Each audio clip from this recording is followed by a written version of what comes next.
What's going on, everybody? We're back at it again for the night. As you can see by the title, we're diving in back in the great CREEDO MUTWA. So get your pillow, roll your blizzy, get comfortable, pull your wizzy, you know, and let's vibe out. Enjoy the show. There'll be minimal commentary to this night, but a lot of teaching. So let's open up our ears.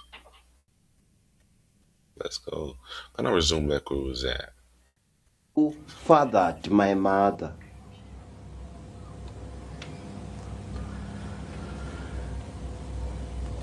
Another name for the Munwi is Umkhungatheka, which is a Zulu name for gawking idiot, because that's exactly what these creatures are.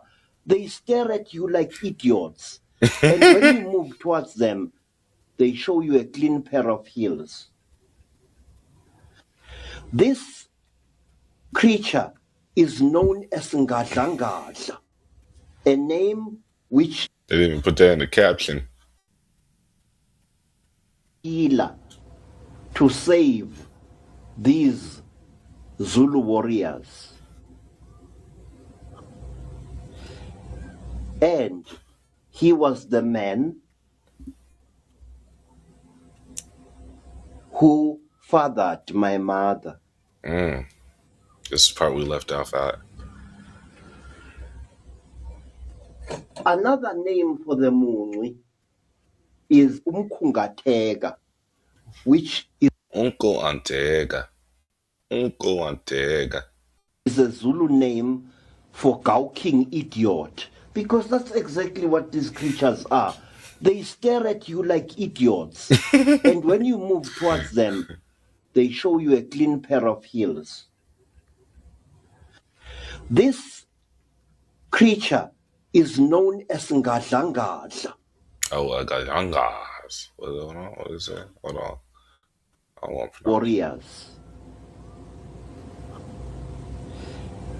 And he was the man known as Ngadlangadla, a name which is imitative of the huge clattering sound which this creature makes when it moves through the bush. This creature is anything from 12 feet high to slightly over that. And it is a metallic creature whose head is covered in a huge bulbous helmet with a transparent face plate of what looks like glass, behind which bright red eyes stare at you. This creature is amazing in one respect. Not only is it huge and indescribably heavy, but its arms grow from the center of its chest. This creature has got one other characteristic. It can pass through the mud and the grass fences of African villages like a ghost. It is real. It leaves heavy footprints in the ground. It makes an audible sound. It, strangely enough, smells of oil or some such chemical. Many Zulus and people of other tribes who have seen the Ngadlangadla say that it has a smell like a diesel truck. Strong smell. Although no smoke of any kind has been seen to come from it.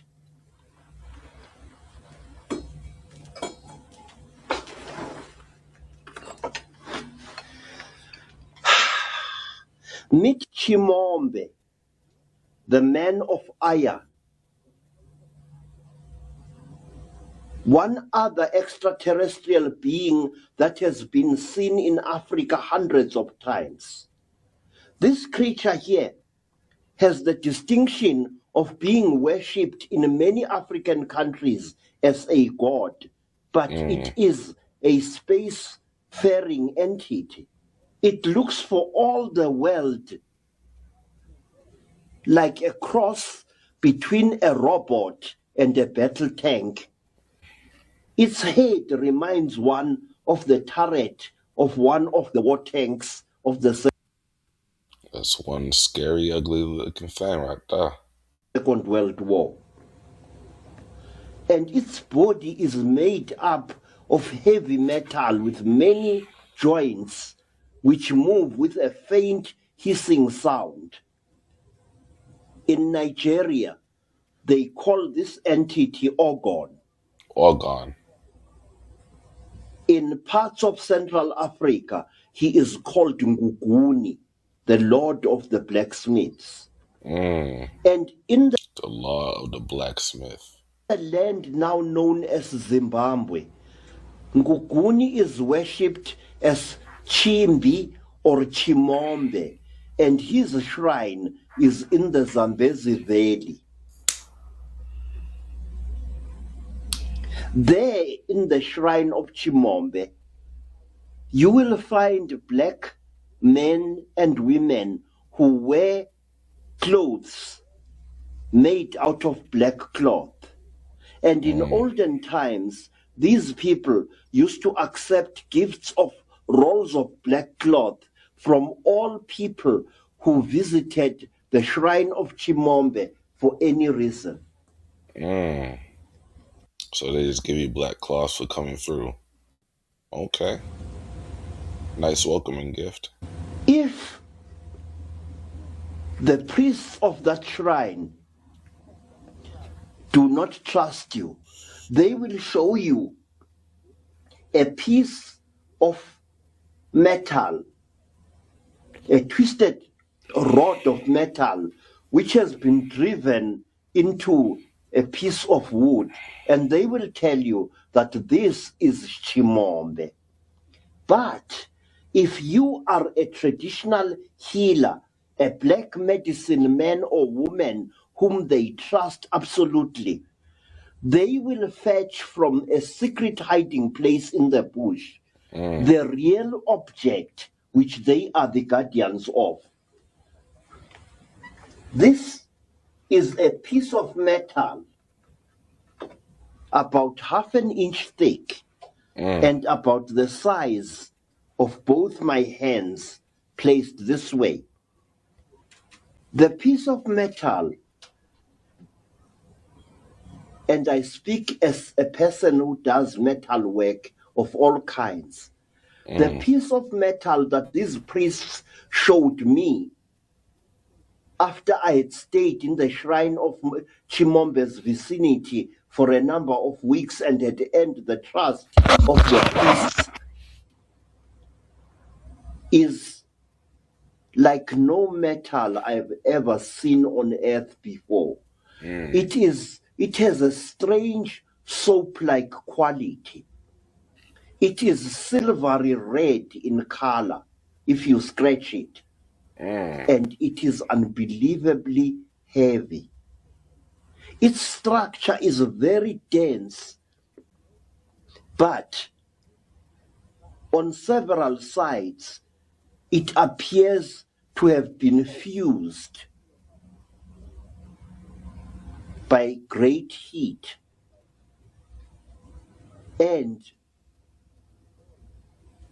when you ask the priests there, what is this piece of metal? They will tell you that one day on the southern bank of the Zambezi River, a craft from the stars crashed, killing all its occupants. And that as the craft crashed, it exploded, and bits of it were flung in all directions. These bits disintegrated and bent away on falling to the ground. But this piece, which they are the guardians of, was catapulted from the explosion and fell into the water on the sandy edge of a part of the Zambezi River. And the tribes people of that time, so many hundreds of years ago, recovered this bit of crashed starcraft, and they kept it in a hidden place as a sign. Oh wow, clip that. To whatever gods may have been inside that craft, that we are keeping your memory alive in our minds. We shall worship you even though you died in an explosion of flame. Clip that.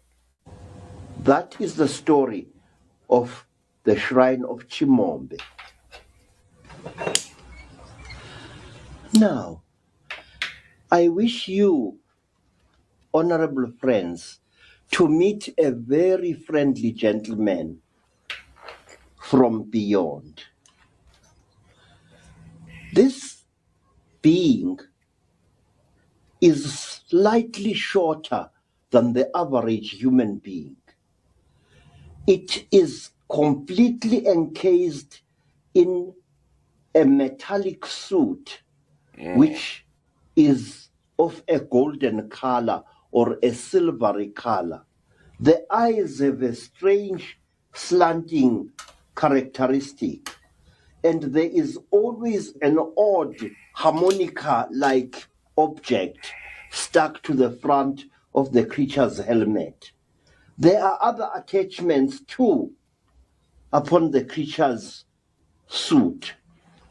And many people who have been very close up to this creature, people all over Southern Africa, attest to the I hope you guys are taking notes. We're taking notes from the great CREEDO MUTWA now. fact that this creature has only 3 fingers and a thumb in one hand, not 5 fingers, as is the case with us. This creature is a thick-set, very clumsy looking, and whenever it encounters a human being, like most of these star creatures, it puts some kind of hypnotic spell upon that human being, and then very gently it touches the chest of the human being with its hand, which it extends exactly as I have done it here.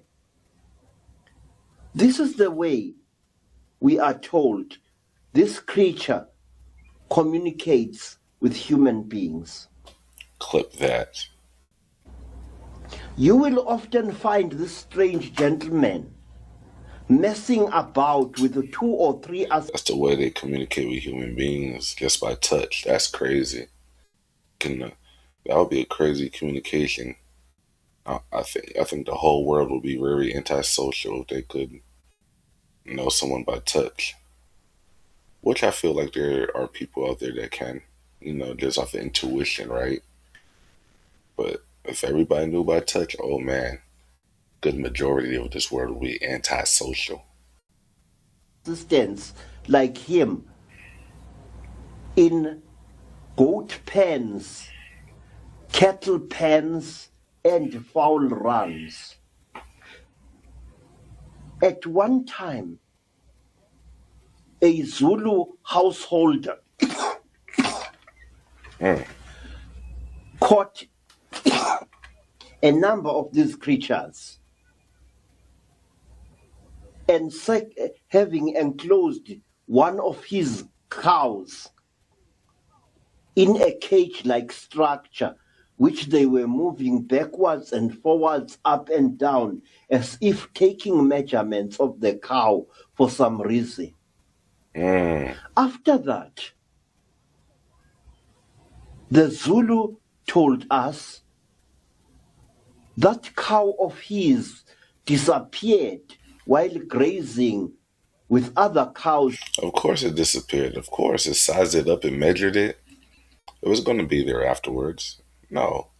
in the bush about a month after this incident and was never seen again. They ate it. These creatures Turned it into alien double cheeseburgers. are often seen also stealing eggs in African villages. They seem to be very interested in the eggs of domestic fowls. Why this should be so, I do not know. But this is something that I have encountered many times in my career as a Sangoma, that strange humanoid metallic entities with spherical heads are often seen stealing eggs in African fowl runs. This creature is known by the Zulus by the comical nickname of Ndeiza, which means Lord Big Round Head. And Clip that. one tribe in Transkei knows this creature as Mvondini, which means ugly fellow. Now, wait a minute. Many mysteries occur not only in Africa but in other parts of the world, and so connect two separate or more continents together. In Australia, Australian Aborigines portray again and again a creature more or less like this. A creature with large friendly eyes, no mouth, head and shoulders and legs. And they call it a Vonjin. Von Jing. Okay. And Take notes. Take notes. just as we do, that the Mvonjina is a messenger of the gods who comes from the stars.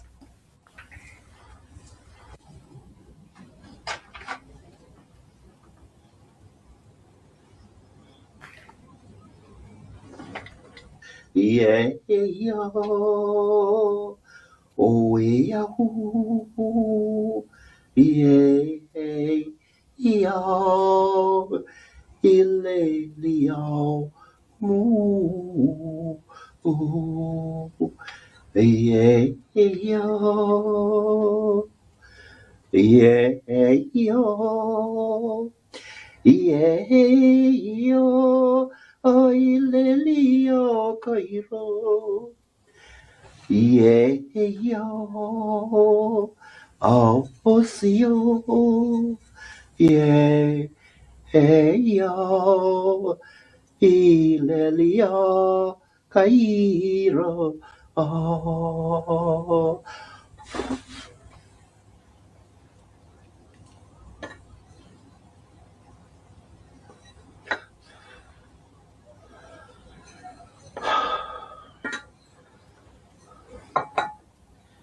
yeah, yo. Clip that. Oh, we, ooh, yeah, yo, oh, Ilelia, moo. Asio Amarabiku Ye Io Ilelia Mara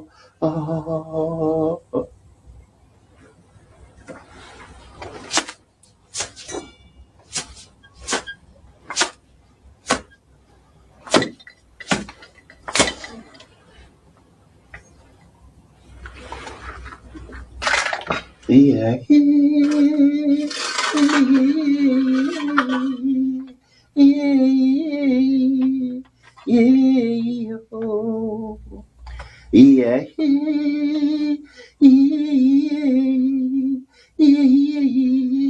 Amarabio, yeah, yo, oh, yeah, Yeah, yo, oh, ilelia, moo.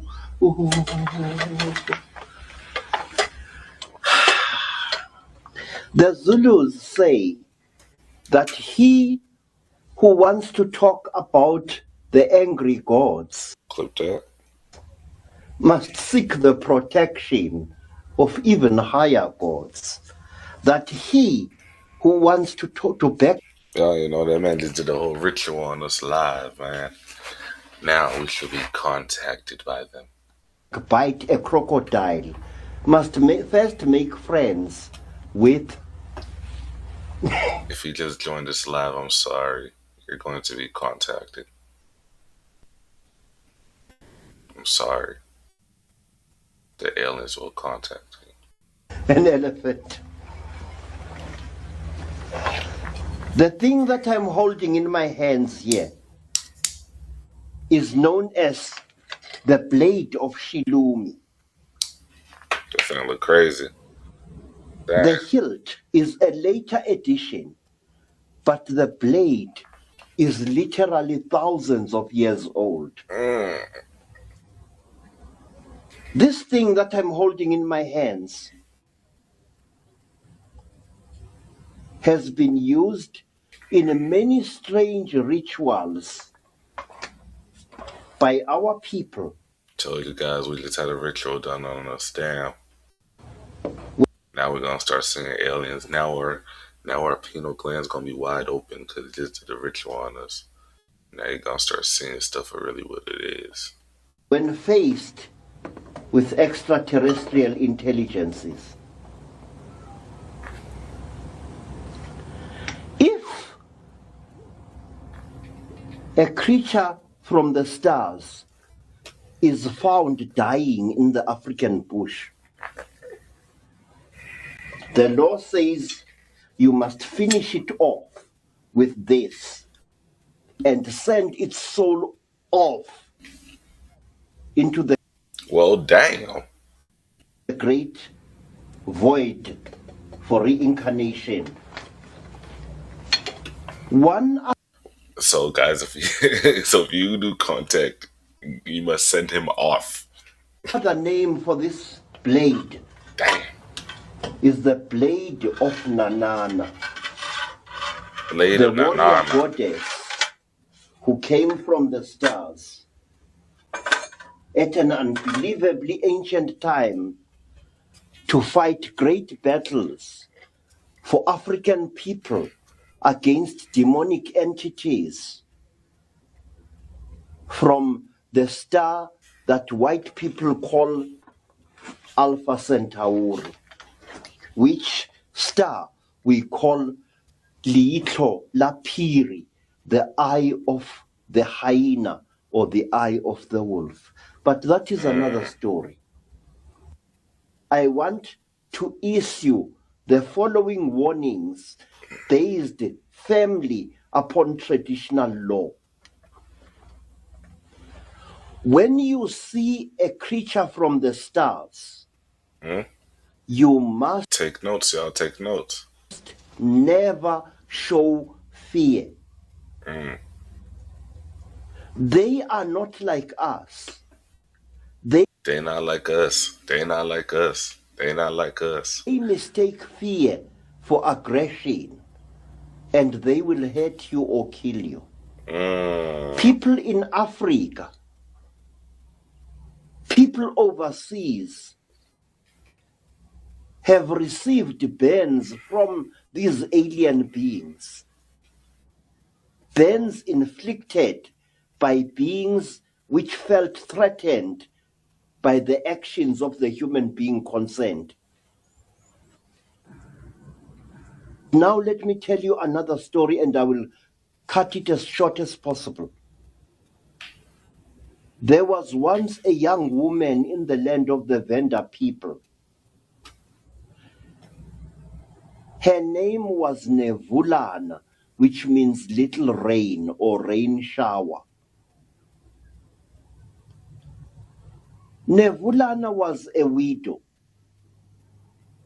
and her nasty-tempered mother-in-law repeatedly accused Nevulana of having brought about the death of her husband, the old woman's son, through witchcraft. So, very soon, Nevulana found herself an outcast in her village. And she found that she had to do most of the things that she needed for her daily life survival on her own, other women refusing to help her. It was the law and the custom in those days that a widowed person was to receive all kinds of assistance. Water was to be fetched for her, wood was to be found for her. And if she had a little child, as Nevulana had a little baby, the baby was looked after for her when she had to go away for any reason. But Nevulana was hated by the community. First of all, because she belonged to the Balemba people, and the other people belonged to the Vavenda people. The Balemba and Volemba. Take notes. She was a foreigner in her own land, rejected by her own people. One day we see Nevulana walking through the bush all on her own, carrying her baby boy strapped to her back in the African fashion.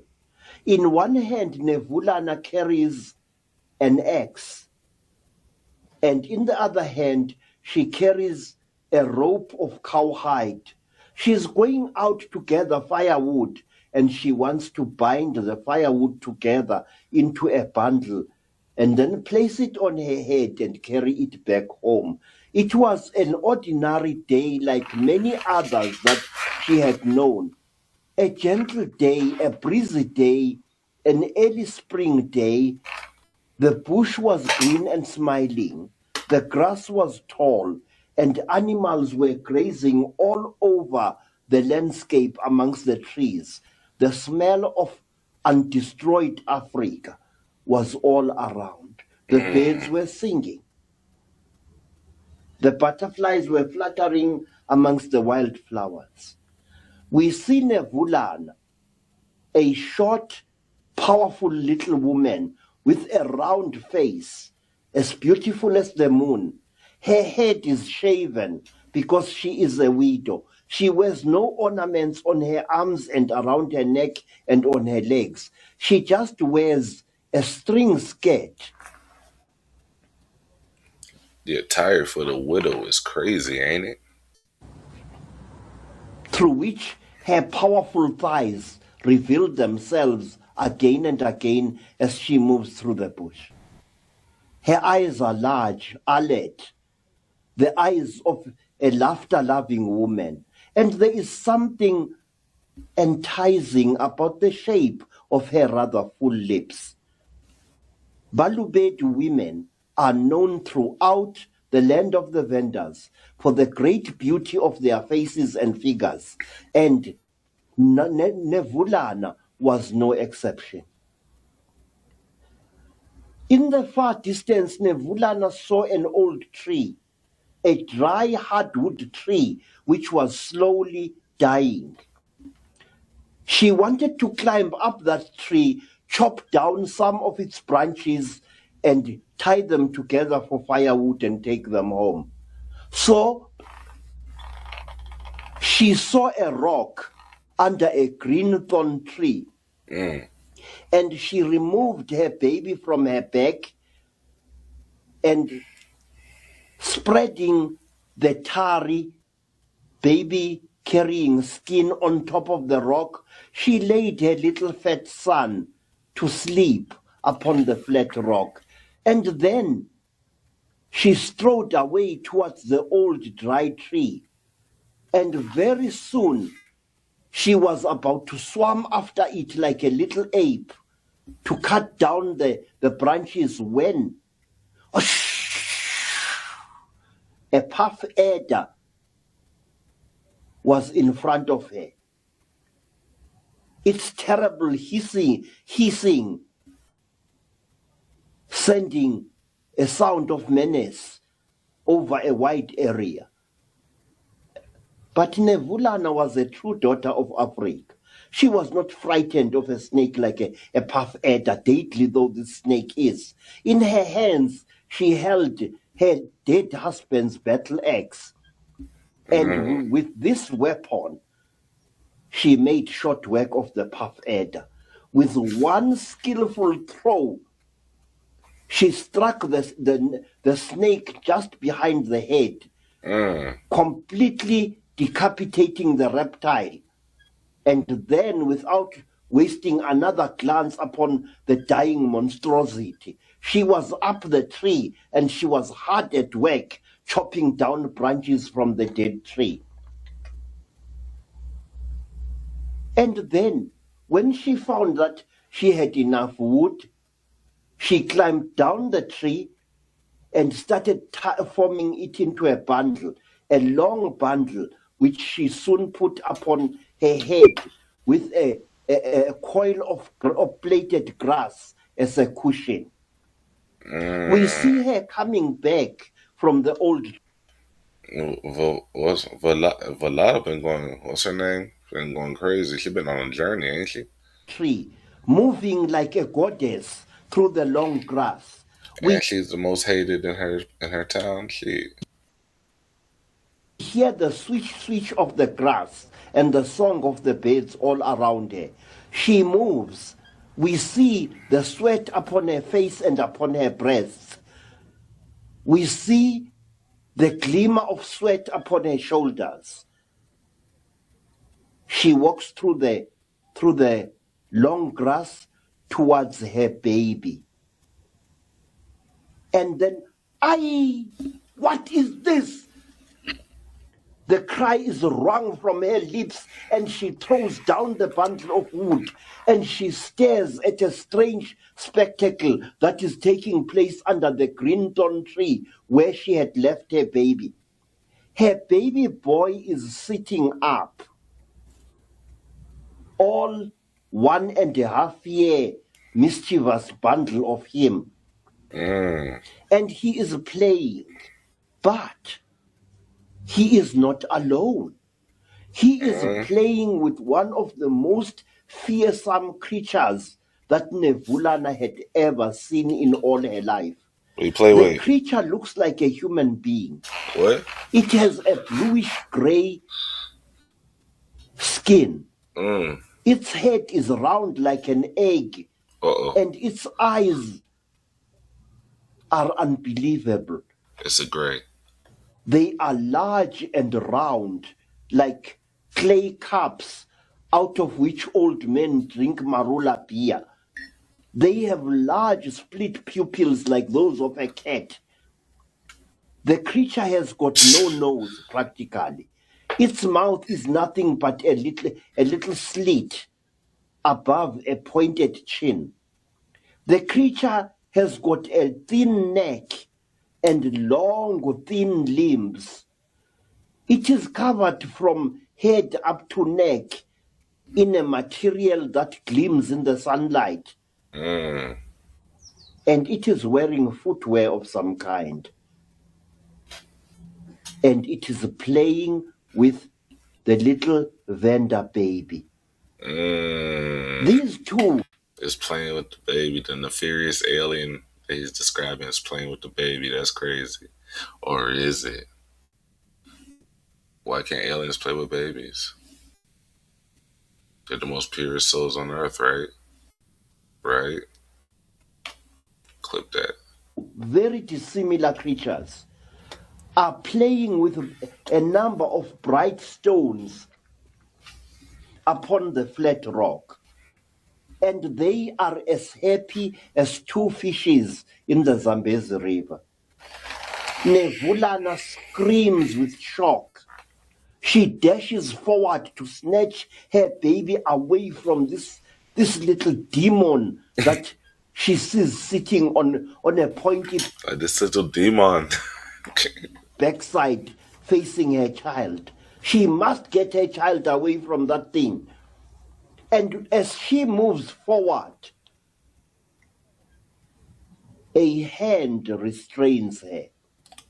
A long, bony hand, bluish gray in color, with claw-like nails. A hand whose skin gleams like that of a reptile of some kind. A hand covered with tiny, tiny scales like a little fish. A hand whose fingers have more joints than those of normal human beings. Nevulana nearly fainted when this long alien hand was placed upon her shoulders. But she was a true Balubedi woman. She overcame her fear and spun around to face a tall Shout out to her for being brave. creature, certainly a female, with a huge head like that of a large clay pot, smooth and hairless. Large round eyes, bright yellow, with split pupils, Oh, stared at Nevula. She sees sitting on a pointy backside facing her child. She must get her child away from that thing. what to wear that? A tall creature, certainly a female, with a huge head like that of a large clay pot, smooth and hairless. Large round eyes, bright yellow, with split pupils. Reptilian. Reptilian. Stared at Nevulan. A mere mockery of a nose with tiny nostrils, a slit of a mouth in which the vendor woman could read no expression. "Who are you?" cried Nevulan. "What are you? Let go of me." A voice spoke in Nevulana's mind. The voice said, "My sister, please allow our offsprings to play together. I know that you creatures of this world are dominated by fear, but see, your baby and my baby do not fear each other." So it was a mama alien trying to play with the human alien. That's all. He's like, I don't mean no harm. Let my kid play with your kid. Stop being racist or extraterrestrially racist. Extraterrestrially racist. Yeah, they just kids, man. They don't know. Pure souls. Come on now. Please allow the children to play. Yeah. Do not disturb them. Don't. Come. The alien creature put a long arm around Nevulana's ample waist and gently but firmly led her away from the two playing children. There, both mothers, an earth woman and an alien from God knows what star, stood watching as the children played. And when the children had played to their satisfaction, when both of them were fast asleep side by side upon the skin spread upon the flat rock, the alien woman moved like a sinuous reptile to claim her baby, her long purple robe swishing through the grass. One long alien leg with two knees, and not just one, revealed through the slit of the long robe. The woman said, "Mother of this world, please now claim your child. But please keep the stones which come from my world with which our children had been playing. And perhaps one day, when your people have overcome their fear and distrust, we, the women of Kere Kaure, shall come back to your world, and our children shall play in peace with your children. Dang, got women from other planet talking about, hey, y'all need to get y'all shit together. Like, that's dope. Like, come on now. Stay well, said the alien woman. She moved through the bush, a tall, sinuous form, moving with a strange clumsiness, as if she was not familiar with walking. And soon she had disappeared from view. There is a lot more in the story of Nevulana to tell.